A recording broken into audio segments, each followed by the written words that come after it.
Welcome to Solvetic, your channel to always learn technology easily. Below in the description, you will find useful links we used in this video.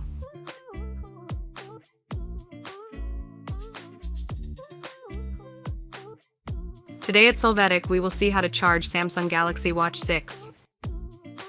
If we look at the back of the Galaxy Watch, we will see the area with which we will connect our charger.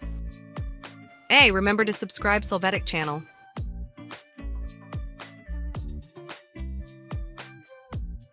Inside the box of our Galaxy Watch, we will find the wireless watch charger that includes USB-C fast charging. On the USB-C part, we can connect to a charging source such as a PC, a power adapter, or an external battery. In this case, we will use a power adapter. Keep in mind that for fast charging, the ideal thing is that the power adapter has at least 10 watts and must have a USB-C connection. To use this charger, we will place our Galaxy Watch flat on the round base, and the charger will magnetically place it in place.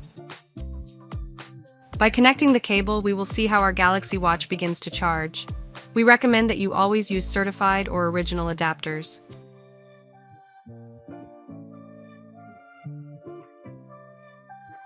We hope it has been helpful for you. Here are links to watch more videos of your interest and subscribe to the Solvetic channel. Thank you.